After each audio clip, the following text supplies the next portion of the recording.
Hello, I'm Reverend Jeanne MacLaughlin, the spiritual leader of Unity Church of Sun Lakes. Thank you for joining me today.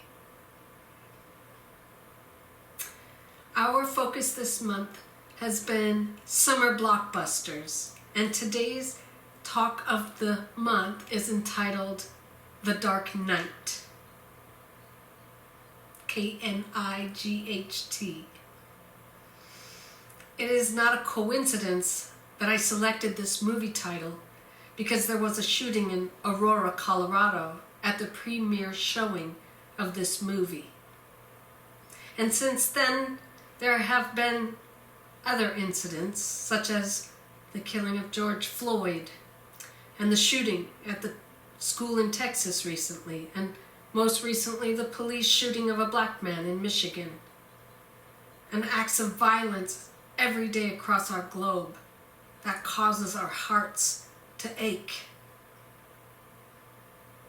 So while it is really my intention to focus on our own personal dark night, and we still will do that, I think it is important to acknowledge our national, our global dark night. And let us all, in our own ways, in our own hearts, in our own prayers, take a moment of silence to send a blanket of love around our globe, a blanket of healing, a blanket of spiritual realization and awareness.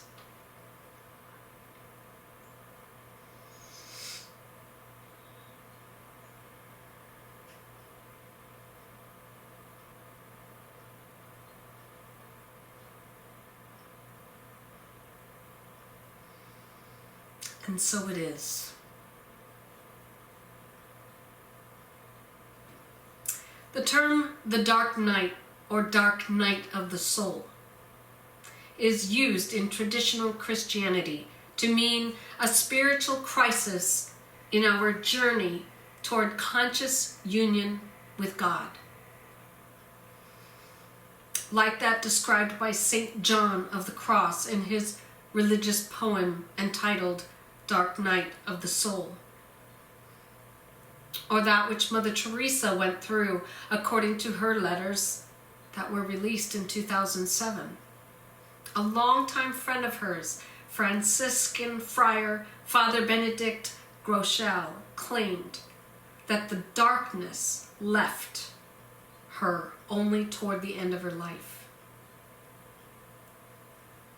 Jesus may also have experienced such a crisis of the soul when uttering, my God, why have you forsaken me?" on the cross before dying. These words make reference to Psalm 13. "How long, O Lord, wilt thou forsake me? Forever? How long wilt thou turn away thy face from me?"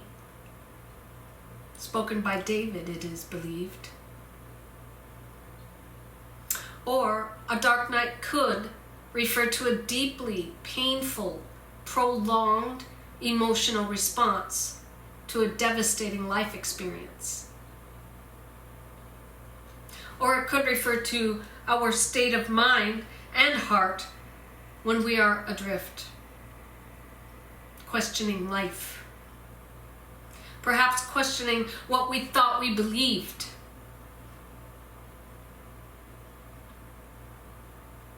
Doubt crowds in our hearts and our minds. Life feels like it has no meaning and nothing matters. I could go on describing what it is like, but we know it, don't we? Now, I don't want us to take us deeper into that hole this morning or today, but rather help anyone who might be in it to climb out. Or give some support in advance for anyone who might step into that hole in the future. We all have had profound aha moments in our lives when something is said, or we read something, or we have an idea that changes everything, and we never look at life the same afterwards. Haven't we? I've had a bunch of them. And one of them came many, many years ago, long before being a minister was even a gleam in my eye. Yeah, I went into that dark room and I closed the door. But I could see just a tiny ray of light coming from underneath it. And that was what allowed me to hang on and eventually get out. And it is the light under the door that is the key. The light of God. The light of love. The light of life.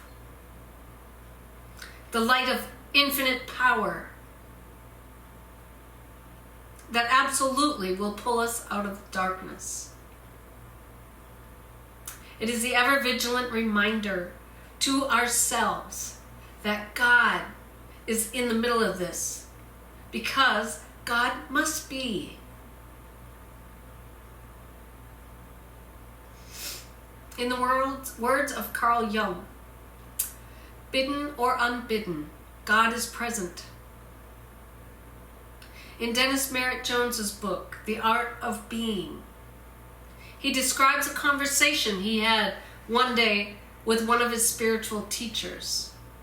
He told his teacher that he had been stuck in the yuck on his spiritual path and was feeling very depressed about it. The teacher smiled and said, "I have some good news for you, and I have some bad news for you. The bad news is life is but a continuum of plateaus and peaks and valleys that just goes on and on and on until the day you leave the planet. And the good news is life is but a continuum of plateaus, peaks, and valleys that just goes on and on and on until the day you leave the planet." Of course, the point he was making was that life is a journey, a cycle of ups and downs and in-betweens. And we would never get to the ups without also going through the downs and the in-betweens along the way. You may feel like you are stuck in a valley right now, overshadowed by some condition or problem, be it emotional or physical. That's where the good news comes in. You don't have to stay here. There is another peak that lies directly ahead of you. You just need to keep moving through the valley and refuse to take up residence there. The reality is that all of the peaks and valleys that we experience happen in our mind.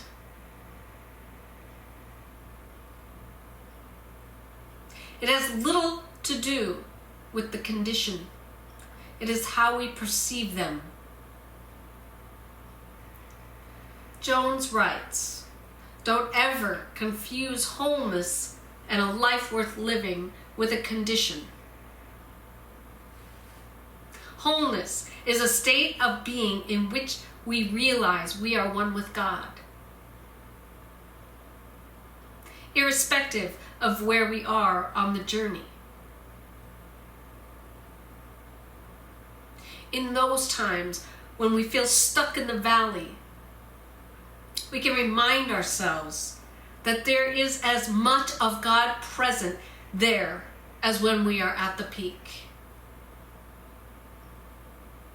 The difference is, at the peak, it's a little easier to sense that this is so.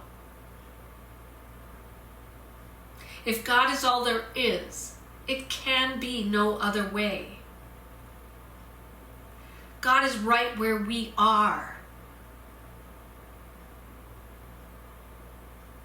It's our awareness of infinite omnipresence in every moment that determines if we are down in the valley or up at the peak. I was speaking to a friend recently who on the outside appears to be quite animated and lively, but who has throughout her life suffered from severe bouts of depression. She is a truth student, a deeply spiritual person, and she told me she finds her way through it, not out of it, over it, or around it, but through it, through prayer. Charles Fillmore writes in a 7-day healing practice, having so long looked to matter and to material ways as the standard and guide for the regulation of our lives, we have drifted away from the realm of pure mind, or spirit, where all harmony has its source. We have, in consciousness, strayed so far from the divine center that we wobble in our course and are attracted here, there, and everywhere, like erratic meteorites. All this has been brought about by a misuse of thought. We have at our command the resource through which we can satisfy every desire. New Thought writer Ernest Holmes writes in the Science of Mind textbook, we must train our mind to contemplate the good, the enduring, the true. That which has caused depression, discouragement, or indecision must be neutralized by our refusal to allow it to register. Realize that the spirit within you manifests as perfect harmony, and that every cell, atom, and organ of your body is functioning according to the divine law. Say, the all-powerful mind of the indwelling Christ in me dissolves and dissipates from my mind all belief in indecision, anxiety, depression, and discouragement. For I dwell in the realm of peace. I am filled with the peace, strength, power, and decision of spirit. The life forces flow freely, peacefully, and harmoniously through every atom of my body, and I am complete and perfect now. Isn't that powerful? These are powerful words. And it will happen. The darkness will lift. You will feel it. Your mind will be filled with light. Your heart will feel a peace that moves through your body like a cool spring of mountain water. Then, or a few days later, the fire of joy will begin to smolder. And you will stand in light, a new being, a free being, transformed.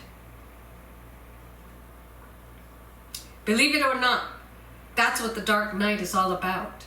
Transformation. Your limited sense of self, your ideas about who you are, had to be dissolved. Your old sense of self was inadequate to the next level of consciousness that you were being called to attain. This is powerful. Let me repeat this. Your old sense of self was inadequate to the next level of consciousness that you were being called to attain.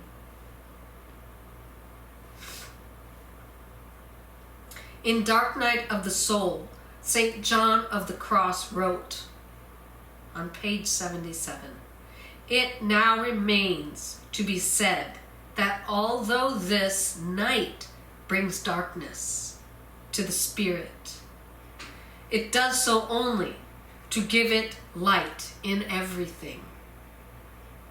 And that although it humbles it and makes it miserable, it does so only to exalt it and to raise it up.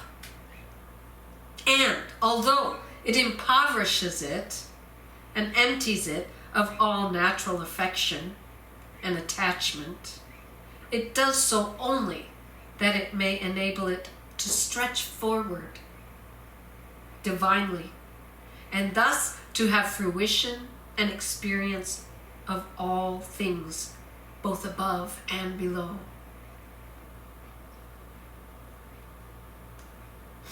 I want to leave you with two things. First, a story, and then an experience. A couple were in a fine china store admiring a beautiful teacup one day when suddenly it spoke to them. You know, it said, "I have not always been a beautiful cup. There was a time when I was just a lump of red clay. Let me tell you of my journey. One day, the potter took me and rolled me, pounded me over and over, and I yelled out, 'Don't do that! I don't like it! Let me alone!' But he only smiled and gently said, 'Not yet.'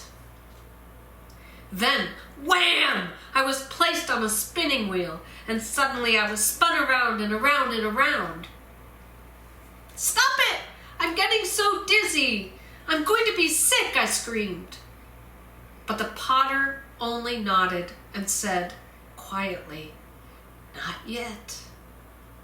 He spun me and poked and prodded and bent me out of shape. And then, just when I didn't think I could take any more, he put me in the oven. I never felt such heat. I yelled and knocked and pounded at the door. 'Help! Get me out of here!'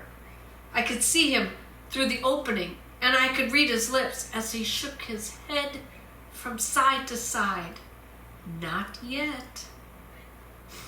When I thought I couldn't bear it another minute, the door opened. He carefully took me out and he put me on the shelf, and I began to cool. Oh, that felt so good. Ah, this is much better, I thought. But after I cooled, for not nearly long enough, he picked me up and he brushed me and he painted all over me. The fumes were horrible. I thought I would gag. 'Oh, please, stop it, stop it,' I cried. He only shook his head and said, 'Not yet.' Then suddenly he put me back into the oven, only it was not like the first one. This was twice as hot, and I just knew I would burn up. I begged, I pleaded, I screamed, I cried. I was convinced I would never make it. I was ready to give up. Just then the door opened, and he took me out and again placed me on the shelf, where I cooled and waited, wondering, what's he going to do to me next? An hour later, he handed me a mirror and said, 'Look at yourself.' And I did. I said, 'That's not me. That couldn't be me. It's beautiful. I'm so beautiful.' Quietly, he spoke and said, 'I know it hurt to be rolled and pounded. But had I just left you alone as a lump of red clay, you'd have dried up. I know it made you dizzy to spin around on the wheel, but if I had stopped, you would have crumbled. I know it hurt, and it was hot and disagreeable in the oven, but if I hadn't put you there, you would have cracked. I know the fumes were bad when I brushed and painted all over you, But if I hadn't done that, you never would have hardened. And you would not have had all this beautiful color in your life. If I hadn't put you back in that second, even hotter oven, you wouldn't have survived for long because the hardness would not have held. But now you are a finished product. Now you are what I had in mind when I first began with you.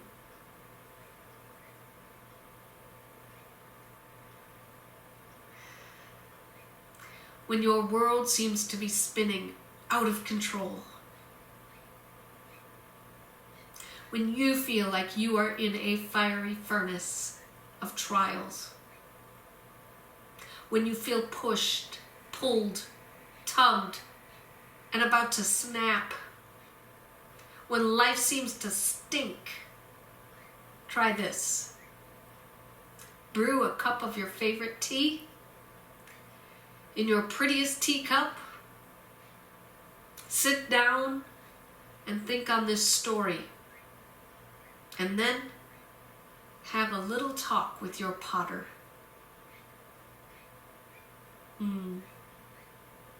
Blessings. I will close with our affirmation for the summer.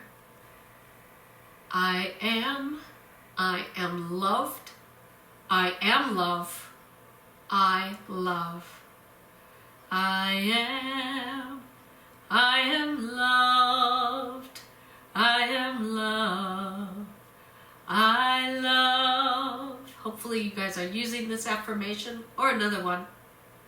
And when we come back together in September, we want to hear how was it to use an affirmation like that all summer long, and what were the results that you found?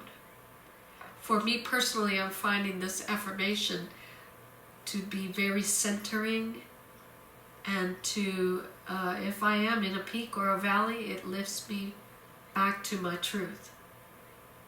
And I'm grateful. Have a beautiful week. I love you all. God bless. Namaste.